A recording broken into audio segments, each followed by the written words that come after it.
Bonjour à tous, bienvenue dans cette vidéo. Je suis Nicolas Bilot, je suis responsable de la Bourse des arbres par des hommes et des arbres, et mon travail c'est de faire connaître et de reconnaître économiquement les services rendus par les arbres.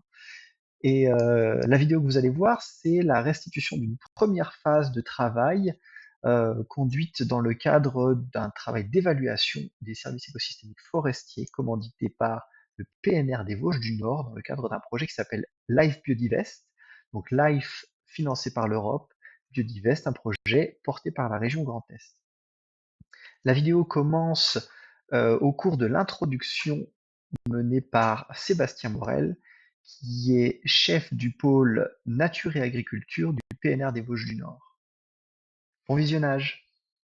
On s'était dit, il faut vraiment qu'on arrive à faire un peu un état de l'art de ces sujets, qui travaille sur quoi, qui produit quoi comme données, qui produit des modes de calcul intéressants pour essayer de quantifier physiquement ou monétairement les services écosystémiques dans un premier temps, et d'essayer, si possible, à la fin du life, de produire un outil qui permettrait on va dire, d'objectiver un certain nombre de services écosystémiques et qui pourrait varier en fonction des modalités de gestion qu'on applique à la forêt. Bon, alors le sujet est ambitieux, en tout cas on n'y est pas tout de suite. L'idée c'était de proposer un chemin sur plusieurs années qui permettent éventuellement d'arriver à la création de cet outil, qui serait un outil plutôt d'aide au débat, hein, qui est pas un outil qui va donner des réponses, quel arbre je dois couper, quelle surface idéale, etc. Mais qui nous permet d'introduire des débats avec les gestionnaires forestiers et de discuter de cette question des services écosystémiques qui nous paraît intéressante, voilà, à travailler collectivement. Dans le cadre de ce live, donc on est alors pour ceux qui aiment les codes, on est dans le cadre de la mesure C8 qui vise à, à- à identifier notamment les impacts du changement climatique sur les milieux forestiers et à mieux connaître justement les services rendus par la forêt. On a identifié trois stages qui vont se parler. Le premier, bah, c'est celui de Salomé. Elle ouvre le bal et c'est pas la position la plus facile parce qu'effectivement, il y a une grosse masse d'informations à aller traiter. C'était déjà de dire, d'identifier justement qui travaille sur quoi, où sont les informations, où sont les données, et de commencer à pouvoir proposer des services écosystémiques sur lesquels on peut raisonnablement travailler. Euh, Parce qu'on peut d'ores et déjà, au regard des données disponibles et des connaissances disponibles, imaginer que des indicateurs sont, on va dire, qu'on peut réussir à les construire et qu'on peut objectiver de manière un peu fine le sujet.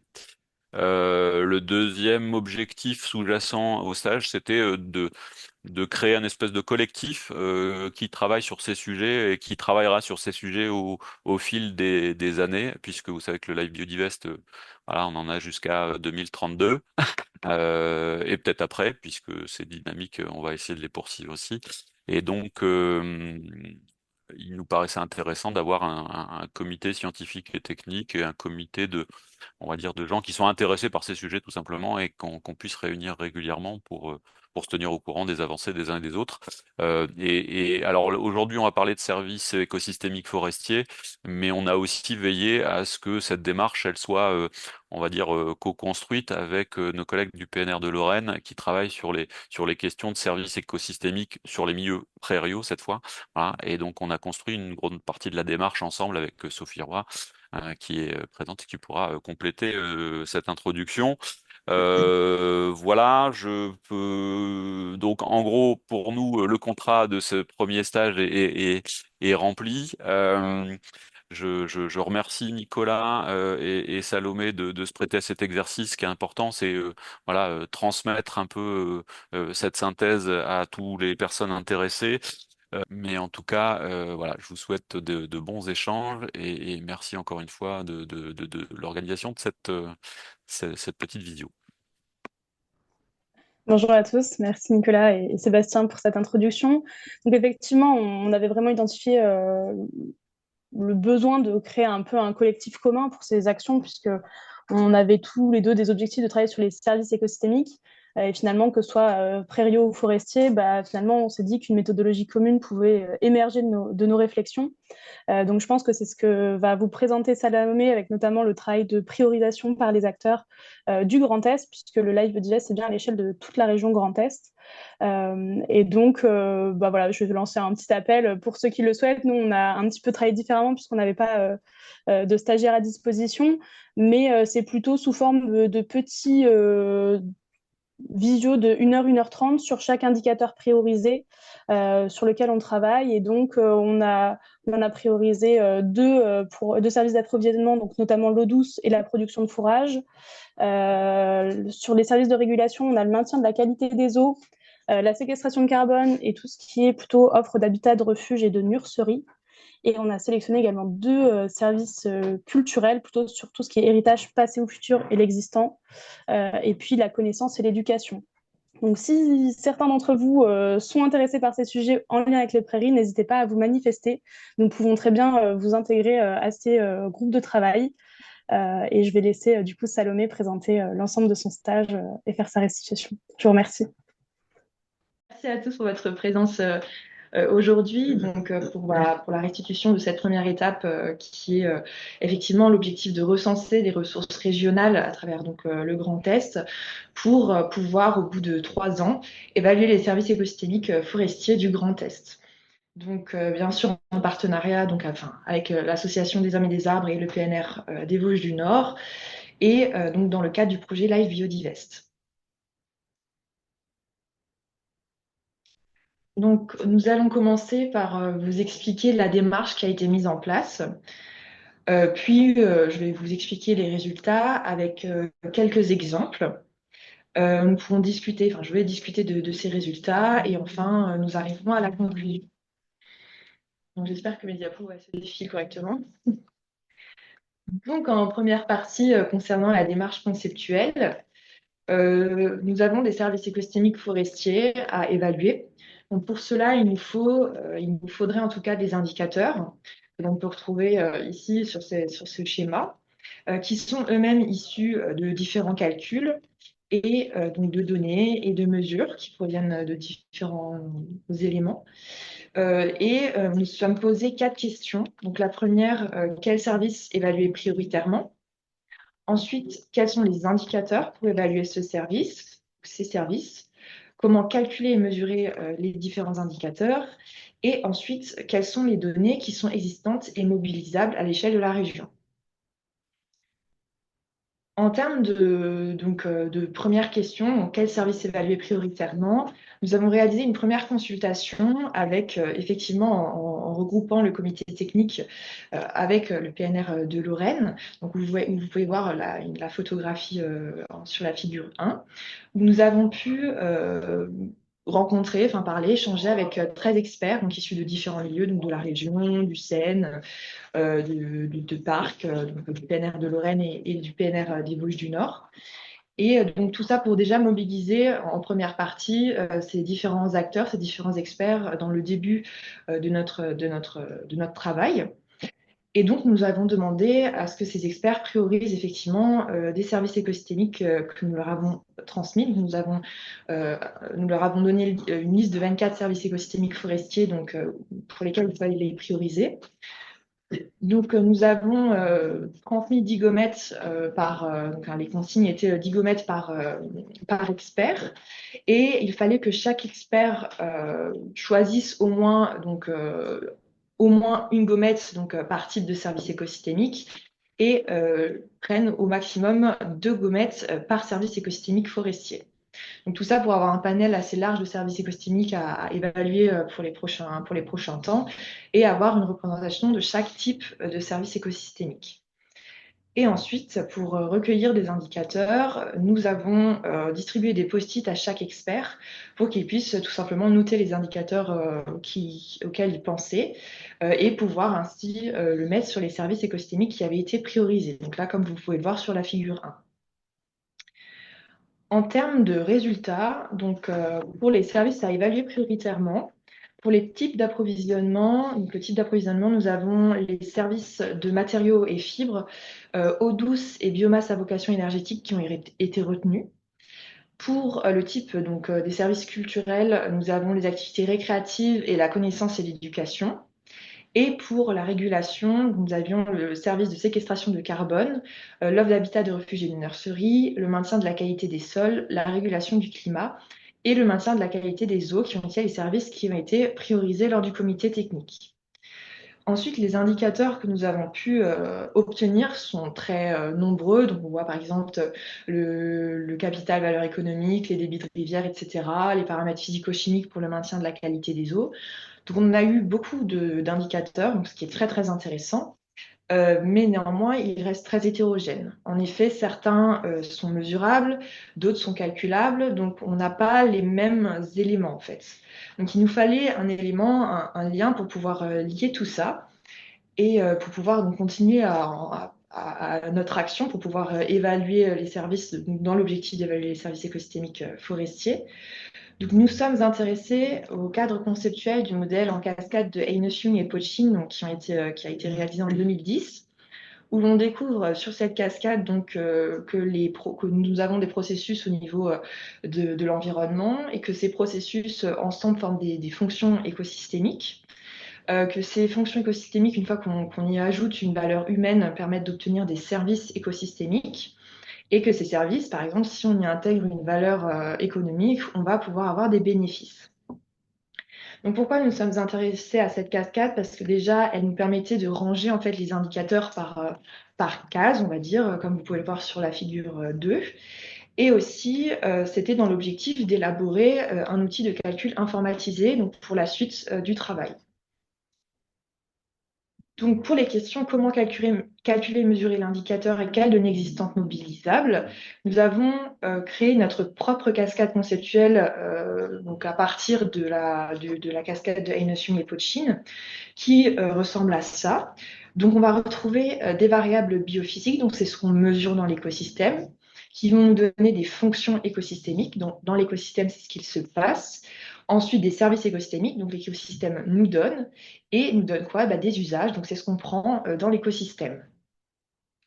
Donc, nous avons utilisé un site internet Miro, que vous connaissez peut-être, qui est un outil qui est très intéressant parce qu'on peut collaborer à plusieurs et travailler dessus en même temps, donc sur des gros projets, sur des gros logigrammes par exemple. Et nous avons réalisé donc ce type de cascade pour chaque service écosystémique forestier qui avait été priorisé. Donc, on retrouve le nom de la variable de biophysique qui va nous donner via un transformateur un nom d'indicateur de fonction écosystémique. Ensuite, on va obtenir un nom d'indicateur de service écosystémique et enfin l'usage que l'on aurait pu obtenir. Donc, nous avons rempli ces cascades, donc déjà nous-mêmes via les indicateurs qui avaient été choisis lors du comité technique. Et nous avons également fait appel par la suite à différents experts, donc à 15 experts, donc via des entretiens individuels, pour remplir avec eux cette cascade. Donc là, vous pouvez voir les différents logos des différentes instances et organismes qu'on a pu contacter. Donc parmi vous, d'ailleurs, il y a certaines personnes qui ont gentiment accepté de nous répondre et de nous aider à remplir cette cascade. Ces cascades. Donc voilà, par exemple, on a l'IGN, le PNR de Lorraine, le CNPF, donc différents organismes. Donc ces experts nous ont permis d'obtenir en fait des données. Donc on a eu une acquisition de données grâce à eux et aussi de différents documents, donc de références bibliographiques qui ont été vraiment appuyés par les différents experts et qui nous ont été transmis. Et en parallèle, nous avons réalisé notre propre bibliographie pour pouvoir tout simplement être en accord avec ce qui avait été dit et appuyer encore plus les dires d'experts. Donc, en termes de résultats, donc après avoir s'être entretenu avec les différents experts, nous avons fait donc un logigramme sur Miro, sur le site internet Miro, où nous obtenons ce logigramme. Alors, ne vous inquiétez pas, il est vraiment illisible, mais c'est juste pour vous montrer que nous avons ici les services écosystémiques forestiers qui ont été priorisés par le comité technique. Mais ici, ce qu'il faut vraiment faire attention, quoi, il faut vraiment prendre attention, c'est que nous observons une importance des interactions entre les services écosystémiques forestiers. Donc là, vous voyez les différents liens qui se trouvent entre les différentes cascades voilà, qui sont très importants. Et nous avons bien sûr la nécessité d'améliorer la lisibilité pour pouvoir poursuivre tout simplement le travail et créer un outil utilisable. Donc pour ça, nous avons rangé le logigramme Miro, qui est ici, qui est complet, que vous pourrez avoir, dont vous pourrez avoir accès voilà, après diffusion du rapport. On en reparlera plus tard. Mais en tout cas, on a pu améliorer sa lisibilité en créant, donc là, ici, vous retrouvez les services écosystémiques un peu mieux rangés. Donc, en créant de l'iconographie. Donc, en fait, pour chaque service écosystémique, fonction, variable, on y a associé différents icônes pour supprimer tout simplement les liens et les flèches qui se trouvaient entre les différentes cascades et pour simplifier la lisibilité de ce logigramme. Donc, par exemple, ici, nous avons l'icône de la biodiversité, donc, qui représente le service d'habitat, refuge et nurserie, que vous trouvez ici sur le logigramme, et qui est lui-même lié, donc il y a une action sur un autre service écosystémique qui est juste au-dessus, donc par exemple ici. Donc là, on retrouve ce lien via cette icône, que l'on retrouve encore dans une autre cascade. Donc, par exemple, ici, la biodiversité est liée à la fertilité physico-chimique et biologique des sols, donc, que vous pouvez revoir avec une autre icône, et qui va être associée à, par exemple, le carbone dans les sols forestiers, donc une autre cascade de services écosystémiques, qui va être lui-même associé à une autre cascade. Donc c'est comme ça, c'était juste pour vous montrer un exemple de comment étaient reliées finalement les cascades entre elles, donc via des icônes pour rendre les résultats un peu plus compréhensibles. Mais ce que nous avons retenu surtout de cette lisibilité, c'est que nous avons pu faire émerger 7 thématiques. Donc 7 thématiques bien distinctes. Et nous avons pu également prouver le rôle support de la biodiversité. Donc, pour chaque service écosystémique forestier, nous avons réalisé une cascade conceptuelle avec l'aide des différents experts, où nous retrouvons des informations sur la diversité des différentes variables et indicateurs. Donc, par exemple, ici, vous trouvez des indicateurs sur un exemple de cascade, une partie de cascade. Ici, nous allons retrouver des modèles qui nous ont été donnés, que nous avons trouvés. Et des données qui sont plus ou moins accessibles, que nous verrons plus tard.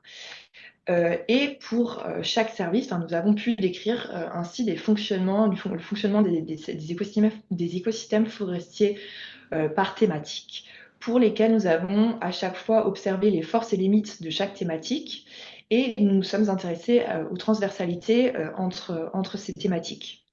Donc tout cela pour pouvoir avoir une vision intégrée des services écosystémiques forestiers et observer une transversalité des données. Donc en termes de résultats, maintenant, je vais vous montrer des exemples pour que ce soit plus clair et plus intéressant. Donc on va s'intéresser à la thématique du sol. Donc la thématique du sol, elle se présente par cette cascade-là. Donc voilà, elle représente la cascade du service écosystémique du maintien de la qualité des sols. Donc, je ne vous demande pas de la regarder très précisément parce que ce n'est pas l'objectif ici. Je veux juste vous montrer qu'ici, on va retrouver par exemple des données, des modèles, des cartes qui sont disponibles éventuellement. Et pour faciliter la lecture de cette cascade, j'ai schématisé en fait les différents indicateurs, les différentes variables que l'on peut obtenir via un schéma un peu plus simple. Donc en termes d'indicateurs, pour les variables biophysiques, on va retrouver donc pour les thématiques du sol toutes les caractéristiques des sols, donc les caractéristiques physiques, chimiques et biologiques, qui vont permettre de nous donner des fonctions écosystémiques, donc qui sont la stabilisation des sols forestiers et la fertilité. Ensuite, donc, le service qui est ici observé, c'est le maintien de la qualité des sols, avec la dynamique quantitative qui présente la pédogénèse et l'érosion, mais aussi l'évaluation qualitative, donc la fertilité, qui permettent de nous donner des usages, donc, comme le fait que le sol soit favorable à la régénération et à la productivité forestière et l'obtention de bois de qualité. En termes de modèles, nous avons pu observer un modèle de cartographie de perte du sol universel qui a été retranscrit par David Schanafelt, donc, il y a très récemment sur la région Grand Est. Donc, David Chanapel, qui est un chercheur qui travaille avec l'Association des hommes et des arbres. Donc déjà, c'est très, très intéressant pour la suite. Ensuite, nous avons pu observer des outils qui existaient, comme l'outil Foreval, qui est un outil de suivi et d'aide à la gestion des sols, qui a été mis en place par l'ONF et l'INRAE. Et aussi un outil très intéressant qui est l'outil Destisol, qui a pour but d'évaluer les services écosystémiques des sols urbains, mais que Clémentine Chirol a étudié et qui voilà, n'est pas encore sorti. C'est un rapport en cours de révision qu'il a utilisé pour évaluer les services écosystémiques des sols agricoles et forestiers. Ensuite, en termes de données, nous avons pu constater qu'on retrouvait des données pédologiques, comme des données de l'IFN, de l'ONF avec René Coffort, des données du Grand Est via le kit PRFB du Grand Est, et l'INRAE via le RMQS, donc le réseau de mesure de qualité des sols, et aussi des cartographies à l'échelle régionale que nous pouvons obtenir, comme par exemple les textures des sols via Géoportail ou le référentiel régional pédologique de la Chambre d'agriculture du Grand Est. Donc on va retrouver en termes de force une solidité dans la base des données pour l'évaluation de caractéristiques pédologiques du sol. Il y a une estimation de la dynamique quantitative de perte de sol qui peut être éventuellement réalisable grâce au travail de David Schanafelt, et l'utilisation de l'outil Destisol pour les services écosystémiques forestiers des sols, mais aussi pour les services écosystémiques forestiers du Grand Est, pourrait être utilisée grâce au travail de Clémentine Chirol. En termes de faiblesse, plutôt de limites, nous trouvons des données pédologiques difficiles à obtenir et plutôt incomplètes pour tout ce qui est caractéristiques biologiques des sols. Et donc, l'évaluation qualitative, soit de la fertilité des sols à l'échelle de la région, peut être complexe. En tout cas, avec cette thématique du sol, nous voyons que c'est une évaluation clé en fait pour la suite de l'évaluation des services écosystémiques forestiers, puisqu'on va retrouver cet outil Destisol qui peut être très très intéressant pour la suite de notre travail. Et donc, cette thématique pourrait être potentiellement mobilisable rapidement pour la suite des travaux, dans l'objectif d'évaluer les services écosystémiques forestiers des sols. En plus de cela, la thématique du sol présente de nombreuses transversalités avec à la fois la productivité sylvicole, mais aussi la séquestration du carbone. Effectivement, un sol de bonne qualité permet une séquestration de carbone cohérente, adéquate. Nous avons aussi une régulation et une production d'eau qui peut être favorisée, et en tout cas une production d'eau de qualité, et la biodiversité avec la biodiversité des sols via la fertilité biologique qui est associée à cette thématique du sol. Ensuite, prenons un autre exemple qui est la thématique de la régulation du climat local et de l'eau verte, et l'eau verte. Donc la cascade que vous pouvez trouver ici représente la cascade de services écosystémiques de la régulation du climat local. Donc là, pareil, c'est pas un objectif de voir en détail ce qu'il y a à l'instant, précisément maintenant. Mais je veux juste vous montrer ici que nous avons des données et qui sont nettement moins importantes que la thématique précédente. Donc j'ai reschématisé donc ici les indicateurs pour que ce soit plus clair pour la présentation. Donc en termes d'indicateurs, on retrouve par exemple en termes de variables biophysiques la matière organique vivante, l'indice de surface foliaire et l'eau verte, qui nous donnent des fonctions écosystémiques d'interception et de stockage de la lumière et de l'eau et du phénomène d'évapotranspiration. Et donc le service étudié est la régulation du climat local avec le rafraîchissement de l'air, qui nous donne des usages de fréquentation liés au microclimat et à la fraîcheur ressentie. Donc, via la bibliographie et à dire d'experts, nous avons pu observer que la présence du bois mort favorisait vraiment le stockage de l'eau et que l'évapotranspiration était clairement renforcée en forêt. En termes de modèles, nous retrouvons peu de modèles pour l'indice de surface foliaire. Donc, pour l'instant, en tout cas, via ce stage de 6 mois, nous avons pu observer peu de modèles.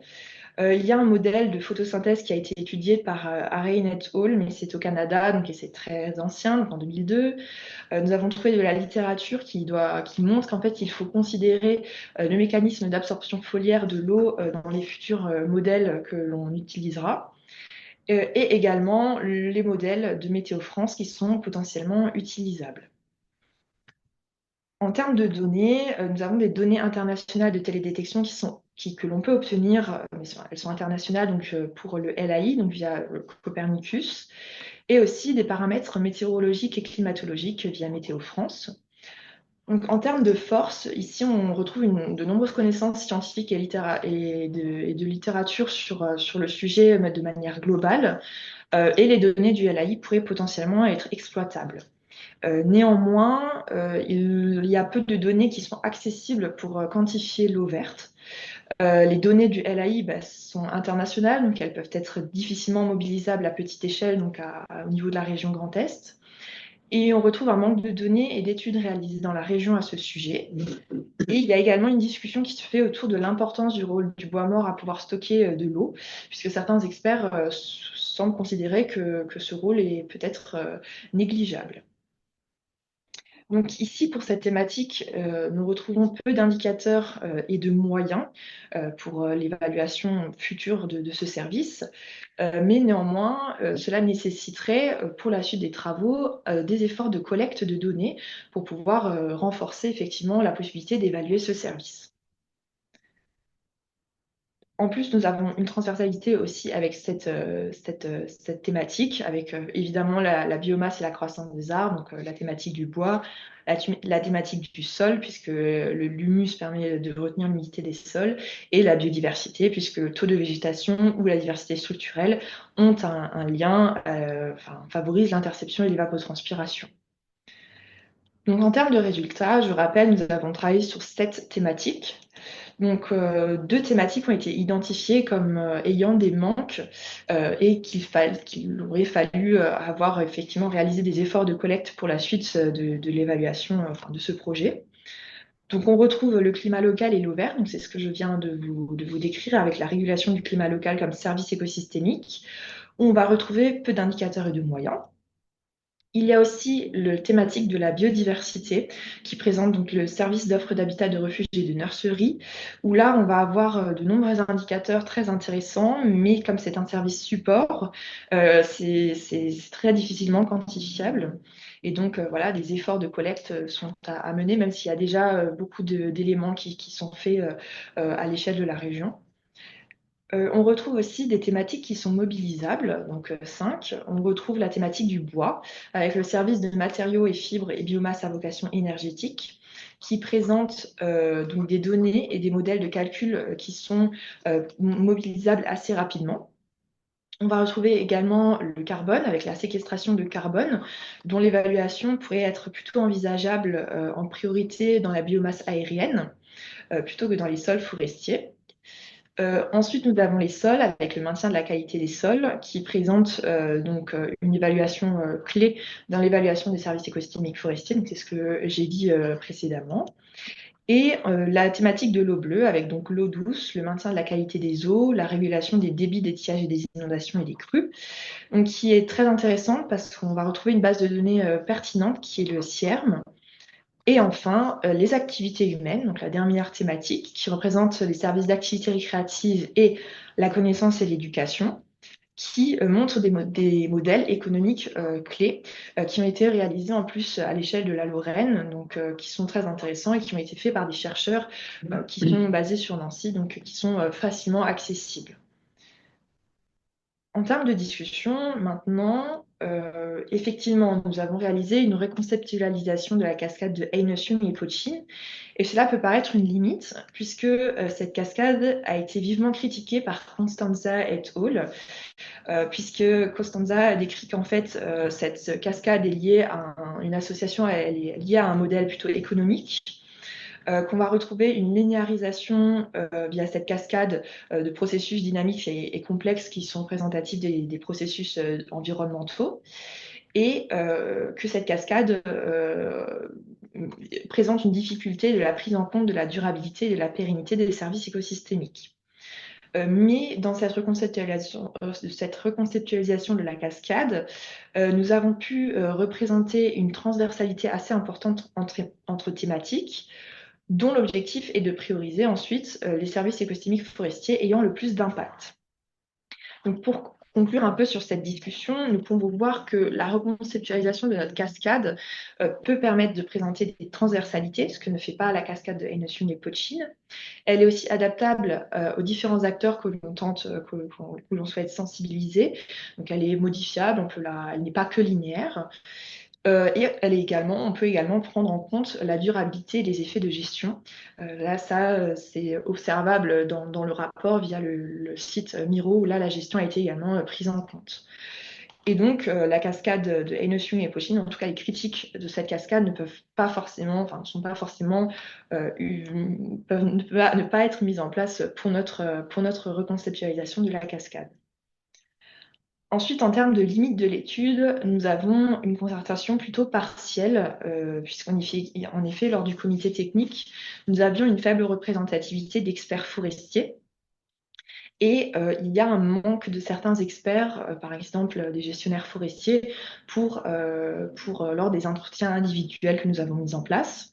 Donc, il serait important d'associer des acteurs du monde forestier, de différents métiers, de différentes spécialités et différentes approches pour rendre notre étude encore plus solide. Ensuite, nous avons réalisé uniquement une vision positive des services écosystémiques forestiers. Effectivement, nous n'avons pas pris en compte les 10 services écosystémiques, ce qui est plutôt dommage, puisque d'après Sylvie Campagne, il serait intéressant de les utiliser pour favoriser la compréhension des services écosystémiques, pour pouvoir adapter les gestionnaires et les politiques publiques de manière plus facile. Et donc, en fait, prendre en compte ces 10 services serait vraiment intéressant pour renforcer l'efficacité de l'évaluation des services écosystémiques forestiers dans la suite de nos travaux. Enfin, en termes de limites, la pertinence des indicateurs est essentielle. Effectivement, il faut une bonne détermination d'indicateurs. Et donc, le choix des indicateurs est à discuter et à confirmer, parce que nous n'avons pas eu la possibilité de faire pour tous les indicateurs, en tout cas en 6 mois, ça a été compliqué. Et donc, il serait intéressant de discuter de la validité de chaque indicateur et de les tester aussi avec les différents experts et avec les différents acteurs que l'on tente de sensibiliser, que l'on tentera de sensibiliser par la suite. Donc, enfin, nous voilà à la conclusion. Donc, je vous répète un peu l'objectif de ce stage, de cette première étape, c'était effectivement de réaliser un état des lieux, des connaissances autour des services écosystémiques forestiers régionaux pour faire les premiers liens entre services écosystémiques et gestion. Donc, c'est le PNR des Vosges du Nord avec des hommes et des arbres, donc en partenariat, qui s'y sont associés pour pouvoir y répondre. Donc, effectivement, l'importance de l'évaluation des services écosystémiques forestiers n'est plus à prouver, puisqu'effectivement, les services écosystémiques rendus fournissent des usages qui nous sont bénéfiques, donc à l'échelle humaine, et la gestion forestière joue un rôle forcément sur les services écosystémiques rendus. Et donc, l'évaluation des services est à prendre en compte pour les décisions politiques, pour favoriser une gestion durable et adaptée. Aussi pour renforcer la résilience des forêts de notre région et de valoriser les fonctions qui sont bénéfiques de ces forêts aux populations locales. Donc, nous sommes intéressés à une méthodologie participative via d'abord un comité technique où nous avons pu prioriser 10 services écosystémiques forestiers et des indicateurs. Ensuite, nous avons échangé avec plusieurs experts via en parallèle de la littérature pour pouvoir réaliser un logigramme reconceptualisé dans l'objectif d'élaborer un outil de calcul informatisé pour la suite de l'étude. Nous avons représenté plus qu'une représentation linéaire finalement, puisque nous avons prouvé les liens complexes entre variables, fonctions, services écosystémiques et usages, donc pour chaque service écosystémique qui avait été priorisé. Nous avons observé une transthématisation des services écosystémiques forestiers et nous avons prouvé le rôle support de la biodiversité qu'il faudra considérer pour chaque évaluation, que ce soit pour les forêts, mais aussi pour les milieux prairiaux par exemple. Ensuite, les résultats sont présents dans une perspective de réaliser un premier outil opérationnel assez rapidement. Et donc, nous avons mis en évidence des thématiques qui ont permis d'identifier des voies et des acquisitions de données. Donc, certaines thématiques nécessitent un renforcement de collecte, d'autres seraient directement mobilisables. Et enfin, les limites que nous avons étudiées sont à prendre en compte pour pouvoir poursuivre une action justifiée et solide, mais aussi pour mettre en lumière les efforts de consolidation de la méthode et d'orientation stratégique de la collecte de données. Pardon. Donc, je tiens déjà à remercier tous les experts qui ont accepté des entretiens individuels et même avant que nous avons réalisé le logigramme. Donc, ils ont pris beaucoup de temps, ils ont pris vraiment, ils ont accepté de discuter avec nous et donc c'est grâce à eux que nous avons pu réaliser ce travail, donc une partie de ce grand projet. Merci évidemment à Sophie aussi, donc à Sophie Roy, à Clara Talieu qui nous ont beaucoup aidés dès le début de mon stage. Merci également à Sébastien et à Nicolas pour m'avoir gentiment décrit tout ce qu'ils souhaitaient avoir et pour m'avoir accompagné tout au long de ce stage. Et merci à vous tous pour votre écoute aujourd'hui et pour avoir assisté à ce webinaire. Merci beaucoup.